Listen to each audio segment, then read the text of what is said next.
2 ராஜாக்களின் புஸ்தகம் 4ஆம் அதிகாரத்தை நாம் தியானிக்க போகிறோம். இந்த முழு பகுதியிலும் நீங்கள் 2 வசனத்தை வாசிங்க. எலிசா அவளை நோக்கி, நான் உனக்கு என்ன செய்ய வேண்டும்? வீட்டில் உன்னிடத்தில் என்ன இருக்கிறது சொல் என்றான். அதற்கு அவள், ஒரு குடம் எண்ணெய் அல்லாமல் உமது அடியாளுடைய வீட்டில் வேறொன்றும் இல்லை என்றாள். அவன் கேயாசியை பார்த்து, இதோ இப்படிப்பட்ட சகல சலக்கரணையோடும் எங்களை விசாரித்து வருகிறாயே, உனக்கு நான் என்ன செய்ய வேண்டும்? ராஜாவினிடத்திலாவது சேனாதிபதியினிடத்திலாவது உனக்காக நான் பேச வேண்டிய காரியம் உண்டோ என்று அவளை கேள் என்றான்.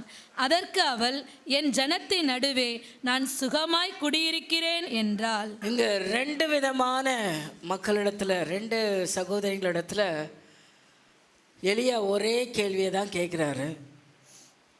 ஆனால் அவங்க 2 பேரும் 2 விதமான பதிலை சொல்கிறத நம்ம பார்க்க முடியும். அல்லேலூயா. என்ன கேட்டார் எலியா? இந்த வசனத்தில் 2 பேர்கிட்ட ஒரே வார்த்தையை தான் கேட்குறாரு. என்ன கேட்டாரு? நான் உனக்கு என்ன செய்ய வேண்டும்? நான் உனக்கு என்ன செய்ய வேண்டும்? ஸோ அவர் எதையோ செய்ய ஆசைப்படுறாரு, ஆனால் என்ன செய்யணும்னு அவங்கக்கிட்டே கேட்குறாரு. கேட்ட கேள்விக்கு பதில் 2 விதமாக வந்துச்சு. முதல் கேட்ட சகோதரிகளிடத்தில் அந்த அம்மா என்ன பதில் சொல்கிறாங்க? ஒரு குடம் எண்ணெயே இல்லாமல் என்கிட்ட ஒன்றுமே இல்லை. ஒரு குடம் எண்ணெய் அல்லாமல் வேறு அடியாளுடைய வீட்டில் வேறொன்றும் இல்லை. அல்லேலூயா. ஒரே ஒரு குடம் எண்ணெய் தான் இருக்குது, வேற ஒன்றுமே இல்லை அப்படின்னு சொன்ன ஒரு பதில். 2வது கேட்ட சகோதரி கிட்ட எலியா கேட்ட பொழுது அவங்க சொன்ன பதில் என்ன? என் ஜனத்தின் நடுவே நான் சுகமாய் குடியிருக்கிறேன். அல்லேலூயா, அல்லேலூயா. அருமையான தேவச்சனமே, இந்த சம்பவத்தை நீங்கள் அநேகர் முன்பாகவே வாசித்திருப்பீங்க நான் விசுவாசிக்கிறேன். எத்தனை பேர் இதை வாசித்திருக்கீங்க? இந்த கதையில் எத்தனை பேருக்கு தெரியும் இங்கே சொல்லப்பட்ட கதைகள்? அல்லேலூயா. தேவன் அருளிய வேதத்தை கர்த்தர் நம்ம கையில் கொடுத்துருக்கார். அல்லேலூயா. அவர் பேசி சொல்லின வார்த்தைகள் இந்த வேதத்தில் உண்டு. இதை நீங்கள் அனுதினமும் வாசிக்கிறதுல அநேக பலன் உண்டு. சத்திய வேதம் தான் நம்முடைய வாழ்க்கைக்கு வழிகாட்டுகிற வெளிச்சத்தை காட்டும். ஸோ நம்முடைய இந்த உலகத்தில், இந்த இருளான உலகத்துக்குள்ளே நம்ம நடக்கும்போது நமக்கு வெளிச்சத்தை காட்ட இந்த சத்திய வேதம் நமக்கு உதவியாக இருக்குது. அருமையான தேவச்சனமே, இந்த 2 சகோதரிடத்தில் கேட்கப்பட்ட கேள்வி ஒன்றாயினும் இருவரும் கொடுத்த பதில் வித்தியாசமாக இருக்கு பாருங்க. இந்த அம்மாவுக்கு ஃபஸ்ட்டு தீர்க்கதரிசியின் மனைவியிடத்தில் எலியா கேட்ட பொழுது, உனக்கு நான் என்ன செய்ய வேண்டும் என்று கேட்கும் பொழுது அதுக்கு முன்னாடி அவங்க ஒரு சில ரிக்வஸ்ட் எல்லாம் வச்சுட்டாங்க. ஃபர்ஸ்ட் வசனத்தை நீங்கள் வாசிங்க. தீர்க்கதரிசிகளுடைய புத்திரரில் ஒருவனுக்கு மனைவியா இருந்த ஒரு ஸ்திரீ எலிசாவை பார்த்து, உமது அடியானாகிய என் புருஷன் இறந்து போனான். உமது அடியான் கர்த்தருக்கு பயந்து நடந்தான் என்பதை அறிவீர். கடன் கொடுத்தவன் இப்பொழுது என் 2 குமாரரையும் தனக்கு அடிமைகளாக்கி கொள்ள வந்தான் என்றான். ஏன்னா கடன் வாங்கிட்டு வீட்டுக்கார் செத்து போயிட்டார். அந்த கடனை அடைப்பதற்கு இப்போ யாரை கேட்குறாங்க? பிள்ளைகளை அடிமையாக கேட்குறாங்க. இது அந்த காலத்தின் வழக்கம். கடன் பட்டவன் கடன் கொடுத்தவனுக்கு அடிமை. அல்லேலூயா. அதனால தான் கடன் வாங்காதீங்கன்னு சொல்கிறது. உங்கள் வீட்டு பாய் தலைகாணியை கூட தூக்கின்னு போகிறதுக்கு அவனுக்கு அதிகாரம் உண்டு. நீங்கள் ஏன் எடுத்துகிட்டு போகிறேன்னு கேட்க முடியாது. அல்லேலூயா. இன்றைக்கி தான் கடன் வாங்கிட்டா கடன் வாங்குகிற மக்கள்கிட்ட கொடுக்குறவங்க தான் தலை குனிஞ்சு நிற்க வேண்டியது. ஐயோ தயவு செய்து கொடுத்துருங்களேன் அப்படின்ற நிலைமை. ஆனால் உண்மை அப்படி கிடையாது. கடன் பட்டவங்க கடன் கொடுத்தவர்களுக்கு அடிமை. அவங்க என்ன வேணால் கேட்டாலும் அதை சகித்து என்ன பண்ணணும்? கேட்டுக்க தான் செய்யணும். அந்த காலத்தில் இன்னும் கொடூரமாக கடன் கொடுக்க முடியலையா, உன் பிள்ளைகளை, உங்கள் வீட்டின் பொருட்களை, உங்கள் பிள்ளைகளை கூட, உங்கள் மனைவி யார் உயிரோடு இருக்கிறாங்க, செத்தவங்க போயிடுவாங்க கடனை வாங்கிட்டு. உயிரோடு இருக்கிறவங்களாம் என்ன பண்ணணும்? கடைசி வரலாம் சாகணும். உயிரோடு இருந்தால் வாழ முடியாது. அப்படிப்பட்ட நிலை தான் இருந்துச்சு. இது எவ்வளோ ஒரு மோசமான நிலை அல்லவா? அருமையான தேவச்சனமே, இந்த நிலைக்கு தள்ளப்பட்ட அந்த சகோதரி தான் தேவனுடைய மனுஷன்கிட்ட போய் கேட்குறாரு, இந்த மாதிரி நிலைமையில் நான் இருக்கேன்னு சொல்லும்பொழுது இப்போ அவருக்கு என்ன சொல்கிறதுன்னு தெரியல. இவரும் ஊழியத்தில் ஒன்றும் கிடையாது, இவர் கையில் ஒன்றும் கிடையாது, டெய்லி கடல் கொடுத்தா தான் ஜாப் பண்ணும். இப்போ கடன் அடைக்க இவர்கிட்ட எந்த பொருளும் கொடுக்க முடியாது. அப்போ இவர் கேட்குறாரு, நான் உனக்கு என்ன செய்யணும், உனக்கு என்ன செய்யணும்னு நீ நினைக்கிற, உங்ககிட்ட என்ன இருக்குது அப்படின்னு கேட்குறாரு. உடனே அந்த அம்மா சொல்கிறாங்க, ஒரு குடம் எண்ணெய் இருக்குது. அருமையான தேவச்சனமே, இந்த வசனத்திலிருந்து நான் உங்களுக்கு சொல்ல விரும்புகிற காரியம், உங்களுக்கு என்ன நேரிட்டாலும், உங்களுக்கு எப்பேற்பட்ட இந்த 2 வசனங்களுமே ஒன்று நமக்கு அறிவுறுத்துகிறது. உங்களுக்கு என்று ஒரு ஊழியக்காரங்க இருக்கிறாங்க. அல்லேலூயா. உங்களை வழி நடத்தும்படியாக தேவன் இந்த பூமியில் ஊழியக்காரர்களை வைத்திருக்கிறார். அந்த ஊழியருடைய சத்தத்துக்கு நாம் செவி கொடுக்க வேண்டும். நம்முடைய என்ன பாடானாலும், நம்முடைய என்ன உபத்திரவமானாலும், என்ன பிரச்சனைனாலும் அவங்களுக்கு தெரியப்படுத்தணும் என்பதை நீங்கள் கவனிக்கும்படி உங்களை அன்பாக கேட்டுக்கொள்கிறேன். அல்லேலூயா. இன்றைக்கு நீங்கள் இதை உங்கள் இருதயத்தில் வைத்து கொள்ளுங்க. உங்களுக்காக கொடுக்கப்படுற ஊழியக்காரத்தில் நீங்கள் வரும்போது எங்ககிட்ட பணம் காசு இல்லாமல் இருக்கலாம், உங்களை நடத்தக்கூடிய அளவில் ஞானம், நீங்கள் நல்லா படிச்சிருக்கலாம், ரொம்ப பெரிய வேலையிலலாம் இருக்கலாம், பணக்காரங்களாக கூட இருக்கலாம், உங்கள் அளவுக்கு தகுதி எங்களில் இல்லாமல் இருக்கலாம். ஆனால் தேவனாலே நாங்கள் தகுதியாக்கப்பட்டிருக்கிறோம். தேவனுடைய ஆலோசனைகள் எங்களுக்குள்ளே இருக்குது, தேவனுடைய வாக்குத்தத்தங்கள் எங்களுக்குள்ளே இருக்குது. ஸோ நீங்கள் எங்ககிட்ட நீங்கள் உங்கள் பாரங்களை சொல்லும் போது உங்களுக்காக ஜெபிக்க நாங்கள் கடனாளிகளாக இருக்கிறோம். அல்லேலூயா. தேவச்சனமே, இந்த எலியா எப்பேற்பட்டவன் சொன்னால், படுக்கை அறையில் உட்கார்ந்து பேசுகிற விஷயத்தை கூட தேவனால் அறியப்பட்டு சொல்லக்கூடிய வல்லமை உள்ளவன். அல்லேலூயா. இஸ்ரவேலின் ராஜாவுக்கு அவனுடைய எதிரி நாட்டு ராஜா ஒரு நாள் கேட்குறான், என்னடா நம்ம என்ன பிளான் பண்ணாலும் இஸ்ரவேல் ஜனங்களை பிடிக்கவே முடியலையே. அப்போ அவனுடைய தளபதி சொல்கிறான், எப்பா நீ எங்கே உட்கார்ந்து பேசினாலும் நீ என்ன பேசுகிற என்பதை சொல்கிறதுக்கு எலிசா தீர்க்கதரிசி இஸ்ரவேலில் இருக்கிறாரு, அவருக்கு தேவன் எதையுமே மறைக்க மாட்டார். அல்லேலூயா. அவ்வளோ வல்லமை பெற்ற தீர்க்கதரிசி தான் எலிசா தீர்க்கதரிசி. ஸோ அவருக்கு தேவன் எதையுமே மறைச்சி வைக்கல. அதே சமயத்தில் நீங்கள் ஒன்று புரிந்து கொள்ளணும், இந்த சகோதரி சுனேமித்தியால் அந்த ஊரில் இருக்கிற அந்த ஒரு பெரிய பணக்காரரோட மனைவி, அந்த அம்மாவுடைய வாழ்க்கையில் குழந்தை இல்லாமல் இருக்கிறாங்க. கர்த்தர் அவங்களுக்கு குழந்தையை கொடுக்குறாரு. குழந்தையை கொடுத்து கொஞ்ச நாள் அந்த குழந்தை மறிச்சு போச்சு. அப்போ அந்த சம்பவம் என்ன நடக்குதுன்னு நீங்கள் வாசித்து பாருங்கள். 27ஆம் வசனத்தை வாசிங்க. 2 ராஜாக்கள் 4:27. பர்வதத்தில் இருக்கிற தேவனுடைய மனுஷனிடத்தில் வந்து அவன் காலை பிடித்து கொண்டார். அப்பொழுது கேயாசி அவளை விலக்கிவிட வந்தான். தேவனுடைய மனுஷன், அவளை தடுக்காதே, அவள் ஆத்துமா துக்கமா இருக்கிறது, கர்த்தர் அதை எனக்கு அறிவியாமல் மறைத்து வைத்தார் என்றான். அல்லேலூயா சொல்லுங்க. நான் சொன்னேன், எலிசாவுக்கு தெரியாமல் எதுவுமே நடக்காது. எல்லாத்தையும் ஆண்டவர் அவனுக்கு வெளிப்படுத்தி தான் இருந்தார். ஆனால் இந்த மகளுடைய துக்கம் என்ன காரணம், இவனுடைய கண்ணீருக்கு என்ன காரணம் என்பதை அங்கே அவரே சொல்கிறார். என்ன சொன்னார்? மறைத்து வைத்தார். தேவன் எனக்கு மறைச்சு வச்சுட்டார். அல்லேலூயா. அப்போ ஊழியக்காரங்க என்பவங்க அநேக தீர்க்கதரிசிகளை நம்பி போகிற இருப்பீங்கன்னா உங்களுக்கு ஒரு வார்த்தையை சொல்கிறேன். தீர்க்க தரிசனத்தை நம்புகிற ஆட்களாக இருந்தால் உங்களுக்கு சொல்கிறேன், எல்லாத்தையும் ஆண்டவர் என்ன பண்ணிட மாட்டார், வெளியரங்கமாக சொல்லிட மாட்டார். படுக்கை அறையில் பேசுகிற விஷயத்தை கூட எலிசாவால் சொல்ல முடியும்னா இந்த மக்களுடைய அழுகைக்கு கண்ணீர் என்பதை என்னத்துக்கு என்பதை மறைச்சிட்டார். அல்லேலூயா. ஸோ ஊழியக்காரர்களுக்கோ எல்லாத்தையும் ஆண்டவர் வெளியரங்கமாக்கிட்டு இருக்க மாட்டார். உங்கள் வாழ்க்கையில் இருக்கிற எல்லா காரியத்தையும் சொல்லிகிட்டு இருக்க மாட்டார். ஸோ தீர்க்க தரிசனம் எப்போ கொடுக்கணுமோ அப்போ அவர் கொடுப்பார், எப்போ வெளிப்பாடு கொடுக்கணுமோ அப்போ கொடுப்பார். அதனால் 24 மணி நேரம் எதுக்கெத்தாலும் ஊழியக்காரங்கிட்ட வந்து லைனில் நின்று அவர் என்ன வெளிப்பாடு சொல்லுவார்னு கேட்குற அந்த பழக்கம் நமக்குள்ளே இருக்கக்கூடாது. ஏன்னா அப்பேற்பட்ட எளியா தீர்க்கதரிசிக்கு என்ன பண்ணினார், ஒரு சில விஷயங்களை மறைச்சி தான் ஆண்டவர் வச்சார். அல்லேலூயா. 2 பேர்ட்டையும் அவர் கேட்ட கேள்வியில் ஒரு அம்மா பதில் சொல்கிறாங்க, என்கிட்ட கொஞ்சம் என்ன தான் இருக்குது, கொஞ்சம் தான் இருக்குது. சரி கொஞ்ச நாளும் பரவாயில்ல, நீ அதை என்ன பண்ண எடுத்துகிட்டு வா அதை நீ போயிட்டு என்ன பண்ணணும்? 3ஆம் வசனம் 4ஆம் வசனம் வாசிங்க. அப்பொழுது அவன், நீ போய் உன்னுடைய அயல் வீட்டுக்காரர் எல்லாரிடத்திலும் அநேகம் வெறும் பாத்திரங்களை கேட்டு வாங்கி உள்ளே போய் உன் பிள்ளைகளுடன் உள்ளே நின்று கதவை பூட்டி அந்த பாத்திரங்கள் எல்லாவற்றிலும் வார்த்து நிறைந்ததை ஒரு பக்கத்தில் வை என்றான். அல்லேலூயா சொல்வீங்களா? அல்லேலூயா.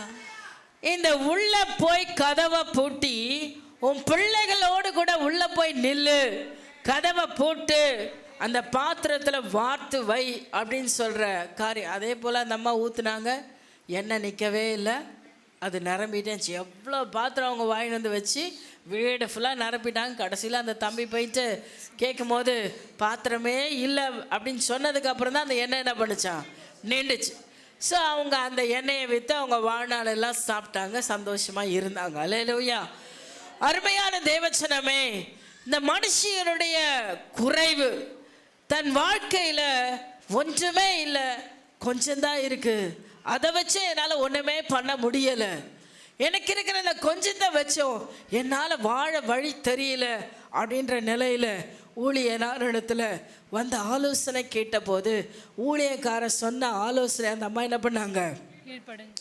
கேட்டு அதன்படியே அப்படியே நடக்கிறாங்க. அவர் என்ன சொன்னார்? நீ போய் என்ன பண்ணணும்? உன்னுடைய அயல் வீட்டுக்காரர் எல்லா இடத்திலும் அநேக வெறும் பாத்திரங்களை கேட்டு வாங்கி உள்ளே போய் உன் பிள்ளைகளுடன் உள்ளே நின்று கதவை பூட்டி அந்த பாத்திரங்கள் எல்லாவற்றிலும் வார்த்து நிறைந்ததை ஒரு பக்கத்தில் வை என்றார். இப்போ இவ்வளோ விஷயம் சொல்லியிருக்கார் ஊழியக்கார். இவ்வளோ விஷயம் சொன்னதை அந்த அம்மா என்ன பண்ணுச்சு? அப்படியே ஃபாலோ பண்ணுச்சு. அல்லேலூயா. நாமள அந்த என்ன பண்ணியிருப்போம்? ஒன்று இந்த அம்மா இவர் சொன்ன சின்ன சின்ன விஷயத்த கூட அப்படியே ஃபாலோ பண்ணியிருக்கு பாருங்க. அவங்க வச்ச எல்லா பாத்திரமும் நிரம்பிட்டே இருந்துச்சு. அவங்க செஞ்ச எல்லா வேலையும் ஆசீர்வதிக்கப்பட்டுகிட்டே இருந்துச்சு. அவங்க செயல்பட்ட எல்லா காரியங்களும் கர்த்தர் நிறைவே கொடுத்துட்டே இருந்தார். அதுக்கு காரணம் என்ன அப்படின்னா, ஊழியக்காரர் சொன்ன ஒரு வார்த்தையும் தட்டாமல் செய்தல் தான். இன்னைக்கு ஊழியக்காரர் எலிசா சொன்னதை அப்படியே அந்த அம்மா ஃபாலோ பண்ணிச்சு.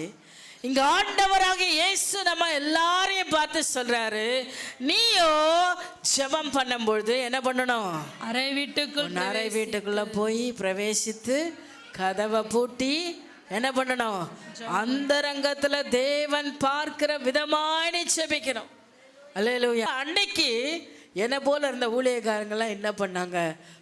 பெருமைக்காக பெரிய பெரிய அங்கிகளை, அவங்க வஸ்திரங்களை, மிடுக்கான வஸ்திரங்களை போட்டுட்டு அவங்க தெருக்களில் நின்று தனக்கு பெருமை வரும்படி ஜெபித்தார்களாம். ஆராதனைகளில் தனக்கு பெருமை உண்டாக ஜெபித்தார்களாம். ஆயக்காரன் பரிசேயனோட ஜெபத்தை நீங்கள் பார்த்துருப்பீங்கல்ல, வசனத்தை வாசித்திருப்பீங்க. அந்த ஆயக்காரன் எப்படி ஜெபிக்கிறான்? ஆண்டவரே என் பாவத்தை எனக்கு மன்னியும். பரிசேயன் என்ன சொல்கிறான்? இவனை போல நான் இல்லை ஆண்டவரே, நான் 3 வேளையும் ஜெபிக்கிறேன், நான் காணிக்கையெல்லாம் கொடுக்குறேன், நான் உமக்கு உத்தமாக வாழ, அதுலேயும் முக்கியமாக அவனை போல் நான் இல்லை. இதுதான் பெருமை உள்ள ஜெபம். அல்லேலூயா. மற்றவனை பார்த்து நீங்கள் ஜெபிக்கிறீங்கன்னா அது ஒரு கேவலமான ஜெபம். அல்லேலூயா. மற்றவங்களோட நான் பெஸ்ட்டாக இருக்கணும், மற்றவங்கள விட என் ஜெபம் ஸ்பெஷல். நிறைய பேர் ஜெபம் பண்ணும்போது பார்த்தீங்கன்னா இந்த ஜாலமாக வார்த்தைகளை போட்டு நமக்கு புரியாத வசனங்களெல்லாம் சொல்லி அப்படி பண்ணும்போது நமக்குள்ள ஒரு பயம் வரும். ஐயோ, நமக்கு இதெல்லாம் தெரியவே இல்லையே, இவங்க இவ்வளோ விஷயம் தெரிஞ்சு வச்சுக்கிறாங்க. அல்லேலூயா. மக்களை பயமுறுத்துக்கிறதுக்குனே ஒரு சில பிரசங்கம், பயமுறுத்துக்குனே ஒரு சில ஜெபங்கள். அல்லேலூயா. உங்கள் ஜெபமும் என் ஜெபமும் எப்படி இருக்கணும்? மற்றவனை அலற வைக்கக்கூடாது, மற்றவனை அழ வைக்கணும். அல்லேலூயா. அல்லேலூயா. நீங்கள் உங்கள் வீட்டில் இருந்து ஜெபிக்கிற ஜெபம் பக்கத்து வீட்டில் இருக்கிறவன் நடுநடுங்கி ஓடி வந்து விழணும். நீங்கள் என்ன செய்கிறீங்க? உங்கள் ஜெபம் என் வாழ்க்கையில் மாற்றத்தை உருவாக்கிட்டு இருக்கு, என் வாழ்க்கையில் மாற்றத்தை உருவாக்கிட்டு இருக்கு. ஏம்மா இப்படி கத்தி கத்தி என் உயிரை வாங்குற அப்படின்னு அவங்க வந்து நம்மக்கிட்ட என்ன பண்ணக்கூடாது? கம்ப்ளைண்ட் பண்ணக்கூடாது. ஜெபம் என்பது உங்கள் வாழ்க்கையை என் வாழ்க்கையை மாற்றணும். அந்த ஜெப சத்தத்தை கேட்குற அத்தனை பேருடைய வாழ்க்கையில மாற்றத்தை கொண்டு வரணும். அல்லேலூயா. அருமையான தேவச்சனமே, கர்த்தர் பாதத்தில் ஆர்ப்பரித்து ஆரவாரிச்சு அவரை ஆராதிக்கணும். இஸ்ரவேல் ஜனங்க அந்த ஆசாரிப்பு கூடாரத்தில் அவங்க ஆரவாரிக்கிற சத்தத்தை யார் கேட்டாங்களா? அக்கத்தில் இருக்கிற எல்லா அந்நிய ஜனங்களை கேட்டு அவங்க சொன்னாங்க, என்னன்னு சொன்னாங்க? அவங்க கர்த்தரை ஆராதிக்கிறாங்க, அவங்க கர்த்தரை ஆராதிக்கிறாங்க. எங்கே தான் ஆராதிச்சாங்க? எங்கெங்க ஆராதிச்சாங்க? அப்போ எங்கே சத்தம் போட்டு ஆராதிக்கணும்? எங்கே நல்ல அந்நிய பாஷையில் நிரம்பி ஆராதிக்கணும்? எங்கே அபிஷேகத்தில் நிரம்பி ஆராதிக்கணும்? தடை இல்லாத இடத்துல ஆராதிங்க. மற்றவங்களுக்கு பிரச்சனை கொடுக்குற மாதிரி என்ன பண்ணாதீங்க, ஜெபத்தை கூட செய்யாதீங்க. அநேகர் ஜெபம் பண்ணுறேன்னு சொல்லிட்டு வீட்டில் கூட தூங்கிட்டு இருக்கிறவங்க நடுவில் உட்காந்துக்கிட்டு இது பாட்டு கத்தி லபோ திபோன்னு அமக்கலை பண்ணி வீட்டுக்காரேன்னு தலையிலே மொட்டாலும் ஒன்று போடுவார். என்ன பண்ணிட்டு இருக்க? அதிகாலையிலேருந்து ஜெபம் பண்ணுறேன்ட்டு என்ன பண்ணிகிட்டு இருக்கு? அப்படி இல்லை, மற்றவங்கள டிஸ்டர்ப் பண்ணுறது ஜெபம் இல்லை, மற்றவங்களையும் நம்மளோட இணைத்து கொள்வது தான் ஜெபம். நீங்கள் ஜெபிக்க ஜெபிக்க மற்றவங்களோட என்ன பண்ணணும்? வந்து இணைந்து கொள்ள வேண்டும். அப்படிப்பட்ட ஜெபம் செய்ய கற்றுக்கொள்ளுங்க. மற்றவங்கள வேதனைப்படுத்துகிற, மற்றவங்கள டிஸ்டர்ப் பண்ணுற, மற்றவங்கள கஷ்டப்படுத்துகிற ஜெபத்தெல்லாம் செய்யாதீங்க. தெய்வச்சனமே, ஆண்டவர் நம்மளை பார்த்துட்டே இருக்கிறார். இன்னொரு வேத வசனம் சொல்ல, அஞ்ஞானிகளை போல நீங்கள் இஷ்டத்துக்கு என்ன வேணால் பேச, ஆண்டவர் தூரமாக இருக்கல, பக்கத்திலேயே இருக்கிறார். உங்கள் பக்கத்தில் இருக்கிற வார்த்தைகளை அளப்பாதீங்கன்னு வேதம் சொல்லுது. அப்போ என்ன பேசணுமோ அதை மட்டும் பேசி ஜெபம் பண்ணுங்க. என்ன சொல்லணுமோ அதை சொல்லுங்க. நீங்கள் கேட்டாலும் கேட்காட்டாலும் உங்களுக்கு வேண்டியதை கொடுக்க கர்த்தர் வல்லவராக இருக்கிறார். அல்லேலூயா. இன்னொரு காரியத்தை நீங்கள் பார்க்கும்போது 13ஆம் வசனத்தில் நீங்கள் வாசிங்கன்னா, இங்கே அந்த சுனேமே வீல அந்த அம்மா சுனேமுக்கு அந்த ஊரில் வாழ்ந்த கனம் பொருந்திய ஸ்திரீ 8ஆம் வசனத்தை சொல்லுது. அந்த அம்மா ஒரு கனம் பொருந்திய ஸ்திரீ. அப்படின்னா என்ன அர்த்தம்? அந்த ஊரில் அந்த அம்மா ரொம்ப மதிச்சாங்க. எல்லாரும் ரொம்ப கனம் பெற்றவங்களாம் பார்த்தாங்க. பெரிய வயல் நல்லா இருந்துச்சு அந்த அம்மாவுக்கு. நிறைய அந்த காலத்தில் வயல் வச்சுருக்கிறதால பெரிய ஆட்கள். ஸோ அவங்க ரொம்ப செழிப்பாக வாழ்ந்தாங்க. எல்லார்கிட்ட பெருமையோடு வாழ்ந்தாங்க. ஏன் அப்படி சொல்கிறேன் அப்படின்னா, அந்த அம்மா 9ஆம் வசனத்தில் வாசித்தீங்கன்னா, அவள் தன் புருஷனை நோக்கி, இதோ நம்மிடத்தில் எப்பொழுதும் வந்து போகிற தேவனுடைய மனுஷனாகிய இவர் பரிசுத்தவான் என்று காண்கிறேன். நாம் மெத்தையின் மேல் ஒரு சிறிய அறை வீட்டை கட்டி அதில் அவருக்கு ஒரு கட்டிலையையும் மேஜையையும் நாற்காலியையும் குத்து விளக்கையும் வைப்போம். அவர் நம்மிடத்தில் வரும்பொழுது அங்கே தங்கலாம் என்றால். அந்த அளவுக்கு ஒரு ஊழியக்காருக்கு மேலே ஒரு ரூம் போட்டு அவருக்கு வேண்டிய வசதியெல்லாம் பண்ணி கொடுக்குற அளவில் அந்த அம்மா நல்ல பணக்காரியாக தான் இருந்தாங்க. ஏன்னா இவரே சொல்கிறாரு 13ஆம் வசனத்தில் பார்த்தீங்கன்னா, இப்படிப்பட்ட சகல சலக்கரணையோடும் அப்படின்னா அவங்களுக்கு நல்ல உயர்ந்த ஆகாரத்தை கொடுத்து நல்ல படுக்கையை கொடுத்து அவங்க டேபிள் சேர்லாம் படுக்க கூட கொடுக்கலாம், டேபிள் சேர்லாம் கொடுத்து எவ்வளோ வசதி பண்ணுறாங்க பாருங்கள். அவங்க எந்த விதத்தில் கஷ்டப்படாமல் நல்ல சௌகரியமான ஒரு வாழ்க்கையை கொடுத்தாங்கன்னு சொல்லி எலியார் சொல்கிறார். அப்போ அந்த அளவுக்கு கவனித்து கொள்வதற்கேற்ற பண வசதி இந்த அம்மாகிட்ட இருக்குது. அந்த ஊரில் நல்ல பேர் இருக்குது. அந்த அம்மா சொல்கிறாங்க, என் ஜனத்தின் நடுவே நான் சுகமா இருக்கிற. உண்மையா நீங்க யோசிச்சு பாத்தீங்கன்னா, இந்த அம்மா சுகமா இருக்கிறேன்னு சொல்ற அந்த வார்த்தைக்கு பின்னால இந்த அம்மாவுக்கு என்ன இல்லை? அடுத்தது கேஎஸ்ஏ கூப்பிட்டு கேட்குறாரு, என்னப்பா அவங்க இப்படி சொல்லிட்டு போயிட்டாங்க, என்னதான் அவங்களுக்கு தேவை இருக்கும் அப்படின்னு கேட்குமா அவர் சொல்றாரு, எல்லாம் இருக்கு, அந்த அம்மாட்ட என்ன இல்லை? குழந்தை பாக்கி. உண்மையா நீங்க யோசிச்சு பாருங்க, ஒரு குழந்தை இல்லாதவங்களுக்கு எது இருந்து திருப்திப்படுத்தும் சொல்ல முடியுமா? அந்த ஊர்ல அவங்க சுகமா இருந்தேன்றாங்க. எத்தனை பேர் அந்த அம்மாவை என்னெல்லாம் ஏளனம் பண்ணி பேசுகிறாங்க, எவ்வளோ வேதனைப்படுத்தி பேசியிருப்பாங்க, எவ்வளோ கஷ்டப்படுத்தியிருப்பாங்க. ஆனால் அதெல்லாம் அவங்க எப்படி சொல்கிறாங்க மனசுக்குள்ள? நான் சுகமாக இருக்கிறேன்றாங்க. என்னை அவமானப்படுத்துகிறாங்க, என்னை நிந்தைக்குள்ளே தள்ளுறாங்க, என்னை வேதனைப்படுத்துகிறாங்க, என்னை முன்னாடி விட்டு பின்னாடி இவளுக்கு எல்லாம் இருக்குது, ஆனால் என்ன பிள்ளை இல்லையே, என்ன பிரயோஜனம்? எல்லாம் இருந்தவளுக்கு என்ன இல்லை? பிள்ளை இல்லையே. எவ்வளோ பேர் எவ்வளோ அவமானப்படுத்துவாங்க நீங்கள் யோசிச்சு பாருங்கள். இந்த அம்மாவுக்கு எல்லாம் தான் இருக்குது, சொந்தமாக நல்ல பணம், நல்ல புடவை, நல்ல நகைகளை போட்டு வராங்க. ஆனால் எடுத்து கொஞ்சம் ஒரு குழந்தை இல்லையே, அவட சந்ததி வளர ஒரு பிள்ளை இல்லையே. எவ்வளோ அந்த அம்மாவை மனவேதனைப்படுத்தியிருக்கலாம், எவ்வளோ கஷ்டப்படுத்தியிருக்கலாம். அந்த சத்தெல்லாம் அவன் காதில் நிச்சயமாக கேட்டுதான் இருக்கும். அந்த தாயார் எவ்வளோ தன் இருதயத்தில் நோவு உண்டாகி இருந்தாலும் அந்த அம்மா சொல்கிறாங்க, நான் சுகமாக இருக்கிறேன். யாரால் இந்த வார்த்தையை சொல்ல முடியும்னு நினைக்கிறீங்க? யாரால் இந்த வார்த்தையை சொல்ல முடியும்? தனக்கு பெரிய குறைவு தான், தன் வாழ்க்கையில் எவ்வளோ பெரிய இழப்பு, எல்லாம் இருந்தோ மனுஷனுக்கு ஒரு சமாதானம் இல்லைன்னு வச்சுக்கோங்களேன். கோடி கோடியாக பேங்க்கில் பணம் இருந்தால் கூட மனசில் சந்தோஷம் இல்லைன்னா அவன் வாழ்க்கை வேஸ்ட்டு. அல்லேலூயா. இப்போ என்ன பிரச்சனை ஆயிடுச்சுன்னா, ஆண்டவர் அவளுக்கு ஒரு பிள்ளையை கொடுத்தாரு. அந்த பிள்ளை திடீர்னு மறைச்சி போயிடுச்சு. அந்த பிள்ளை மறைச்சி போனோன்னே இந்த அம்மாவுக்கு என்ன செய்யணும்னு தெரில. அதை கொண்டு போய் அந்த மேல் வீட்டு அறையில் ஊழியக்காரனை படுக்க வச்சுருந்த அந்த இடத்துல அந்த குழந்தைய படுக்க போட்டு இப்போ அவருடைய கணவனுக்கு செய்தி அனுப்புகிறான். என்னன்ட்டு, பிள்ளை செத்து போச்சு, அங்கே வாங்க அப்படின்னு அழுகலை. இப்போ என்ன செய்கிறாங்க, மெசேஜ் கொடுக்குறாங்க அவங்க வீட்டுக்காருக்கு. நான் இப்போ உடனே யாரை போய் பார்க்கணும், எனக்கு ஒரு பயங்கரமான இழப்பு வந்துருச்சு. இப்போ நான் உட்காந்து எல்லாட்டையும் புலம்பிய, நமக்காக இருந்தால் என்ன பண்ணியிருப்போம். ஒரே பிள்ளைங்க இவ்வளோ காலம் நான் கேட்டேன்னா உண்மையாக அது சொல்லுது.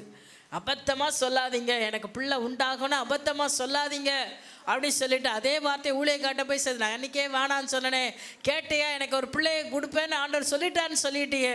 அந்த பிள்ளையை கொடுத்தானா இப்போ அது செத்து போச்சு அப்படின்னு சொல்லி இந்த அம்மா உட்காந்து என்ன பண்ணியிருக்கணும், ஊர் மக்களையெல்லாம் கூப்பிட்டு வச்சு எல்லாரையும் உட்காந்து அழுது புலம்பணும்.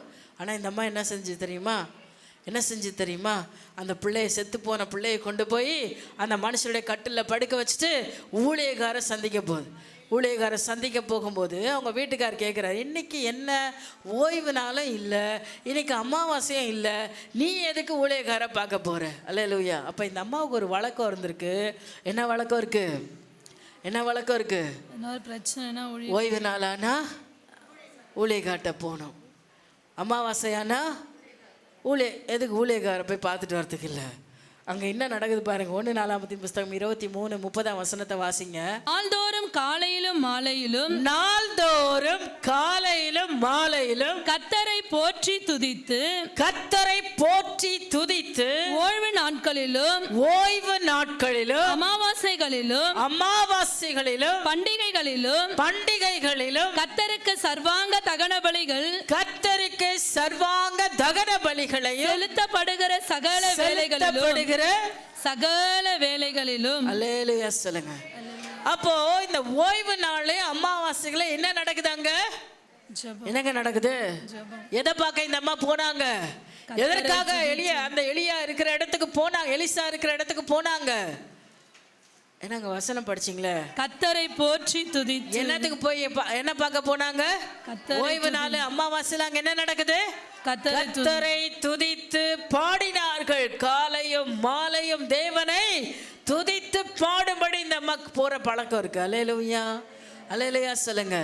அங்க எலிசா என்ன பண்ணிட்டு இருக்காரு, ஓய்வு நாள் ஆராதனை நடத்துறாரு, அமாவாசை ஆராதனை நடத்துறாரு, அங்க பலி செலுத்தப்படுது. அன்னைக்கு அமாவாசையை விசேஷமா கொண்டாடினாங்க. அந்த நாட்களில் தேவனை அதிகமாக ஆராதிச்சாங்க, தேவனை அதிகமாக உயர்த்தினாங்க. காலையும் மாலையும் ஒவ்வொரு நாளும் தேவனை ஆராதிச்சு கொண்டே இருந்தாங்க. அல்லேலூயா. ஸோ அந்த அம்மா அந்த ஆராதனைகளை பங்கெடுக்கிறதுல ஒரு நாள் என்ன பண்ணல, மிஸ் பண்ணல. எலிசா அந்த ஆராதனை மட்டும்தான் அவர் நடத்தினார் போல. ஸோ அந்த ஆராதனை அவங்க என்ன பண்ணல, மிஸ் பண்ணவே இல்லை. அதனால தான் அவங்க வீட்டுக்கார் கேட்குறாரு, எம்மா நீ எப்பவும் போ, அந்த நேரம் தானே போவேன், இது என்ன சம்மந்தமே இல்லாமல் இந்த நேரம் நீ கிளம்பி போகிறேன்னு சொல்கிற. அல்லேலூயா சொல்லுங்க. இன்னைக்கு உங்கள் வீட்டில் இருக்கிறவங்களுக்கு இந்த வழக்கம் தெரியணும். செவ்வாய்க்கிழமைனா அவங்க வீட்டில் இருக்க மாட்டாங்கப்பா, அவங்க ஜெபத்துக்கு போயிடுவாங்க. ஞாயிற்றுக்கிழமைனா அவங்க வீட்டில் இருக்க மாட்டாங்க, ஆராதனைக்கு போயிடுவாங்க. புதன்கிழமை நீதியரச ஜெபத்தில் இருப்பாங்க. உங்கள் வீட்டாருக்கு முதல்ல உங்களை பற்றி தெரியணும். அல்லேலூயா. காலையில் ஆராதனைக்கு நீங்கள் 8:30 மணிக்கு டான்னு கிளம்பி வெளியே போவீங்களான்னு யார் தெரியுமா பார்த்துனுக்குறாங்க. உங்களுக்கு எத்தனை பேர் தெரியும்னு தெரில. உண்மையாக நம்மளை சுற்றி இருக்கிற மக்கள் அத்தனை பேரும் நம்மளை கவனிக்கிறாங்க. இன்றைக்கி ரட்சிப்பு வராததுக்கு என்னவெல்லாம் காரணம் அப்படின்றத கேட்டால் நாம் தான் காரணம், வேறு யாருமே இல்லை. நாம் தேவனுக்கு முன்னால் பயபக்தியாக இருந்தீங்கன்னா உங்கள் சுற்றி இருக்கிற மக்கள் என்ன பண்ணுவாங்க, அதை பார்ப்பாங்க. கர்த்தருக்கு உத்தமமாக ஓடுறாங்களே, இந்த கர்த்தர்னு இவங்க எத்தனையோ சாட்சிகள் இருக்குது தெய்வச்சனமே. கர்த்தரை உண்மையாக ஆராதிக்கிறவங்கள பார்த்து ரட்சிக்கப்பட்டவங்க தான் இன்றைக்கி அநேகர். அல்லேலூயா. சுவிசேஷத்தை பிரசங்கித்து ரட்சிக்கப்பட்டவர்களை காட்டிலும் அவருடைய நல் நடக்கைகளை பார்த்து ரட்சிக்கப்பட்டவங்க தான் ஏராளம். அல்லேலூயா சொல்லுங்க.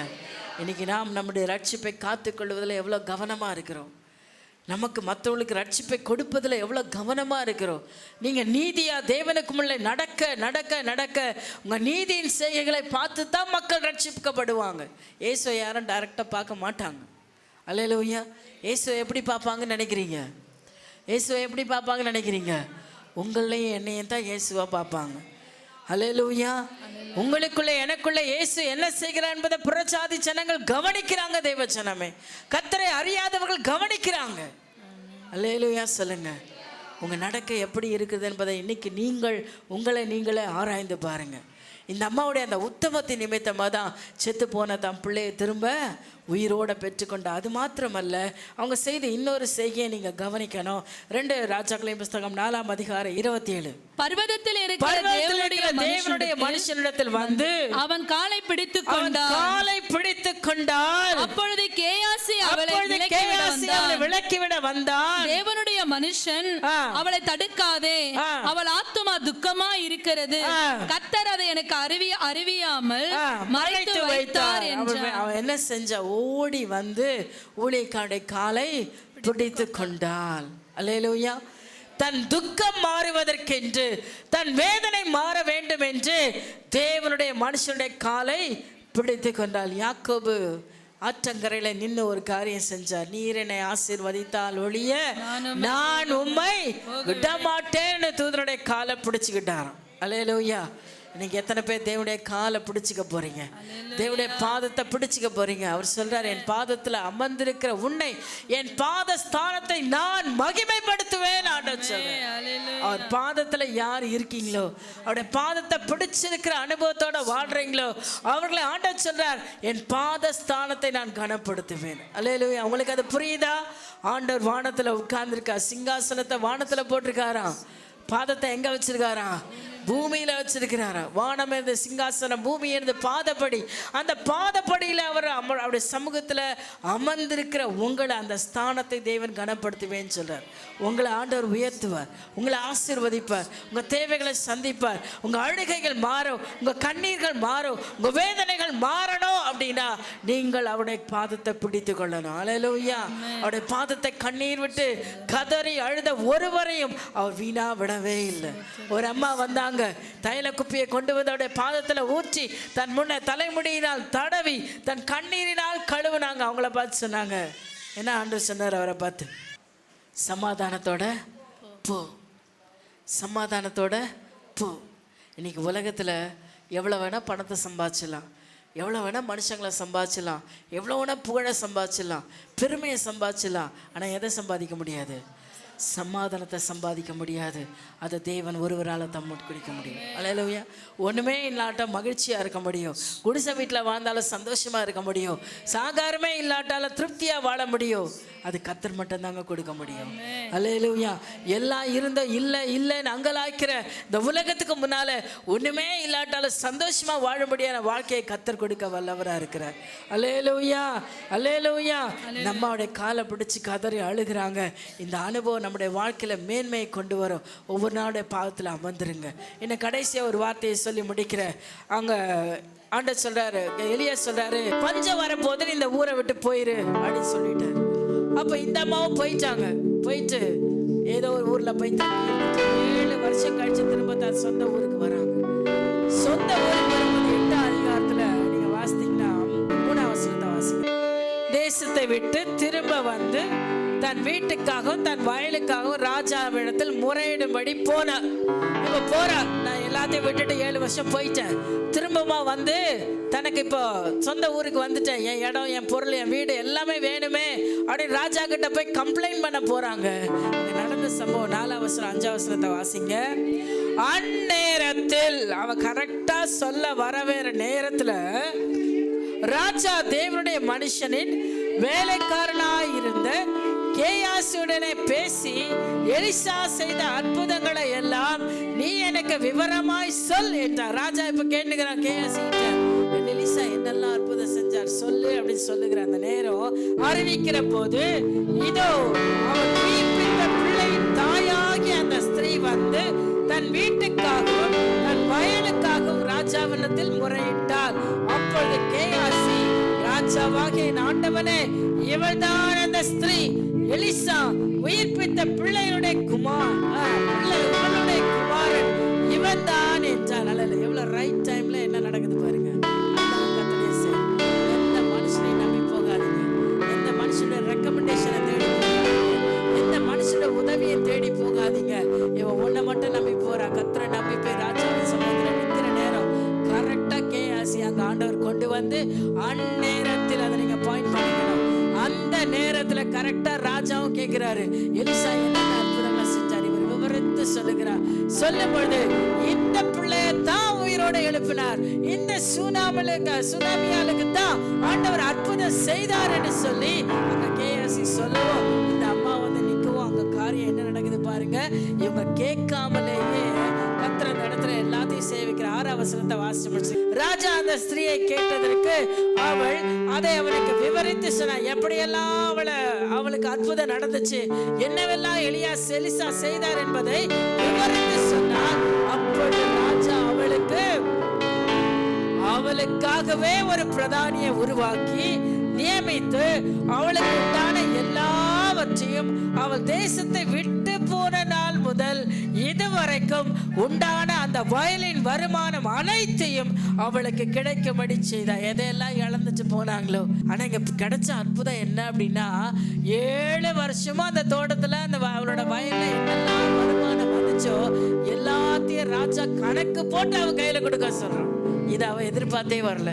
தனக்கு இருக்க ஒரு வீடு கொடுத்தா போதும், என் இடத்தை திரும்ப கொடுத்தா போதும் தான் அவன் வந்தான். ஆனால் அந்த ராஜா மூலமாக தேவன் செய்த காரியம் என்ன, அந்த 7 வருஷம் என்னென்ன வருமானம் இருந்துச்சு. இப்போ வந்தவொடனே இதுக்கப்புறம் பயிரிட்டு தானே அவன் சாப்பிடணும், தான் வீட்டை திரும்ப புதுப்பிக்கணும், தான் வாழ்வதற்கேற்ற வாழ்வாதாரத்தை இனிதான் உருவாக்கணும். ஆனால் இந்த இடத்துல நடந்த அற்புதம் என்னவென்று சொன்னால், கர்த்தரையும் கர்த்தருடைய ஊழியக்காரருடைய வார்த்தைக்கு கீழ்ப்படிந்த நிமித்தமா அந்த அம்மாவுக்கு நடந்த சம்பவம் என்ன, 7 வருஷ காலம் அவங்க விட்டு போன காலத்திலிருந்து எவ்வளோ வருமானம் வந்துச்சோ எல்லாத்தையும் கணக்கு போட்டு செட்டில் பண்றான் ராஜா. அல்லேலூயா, அல்லேலூயா. விட்டு போன எல்லாத்தையும் திரும்ப கொடுக்குற, இழந்த எல்லாவற்றையும் கொடுக்குற, இழந்த எல்லாவற்றையும் அவனுக்கு திரும்ப கொடுக்குற, சேர்த்து வச்சு கொடுக்குறாருங்க. இன்னைக்கு அந்த ஆசீர்வாதத்தை உங்களுக்கு எனக்கு கொடுக்க வல்லவராக இருக்கிறார். அல்லேலூயா.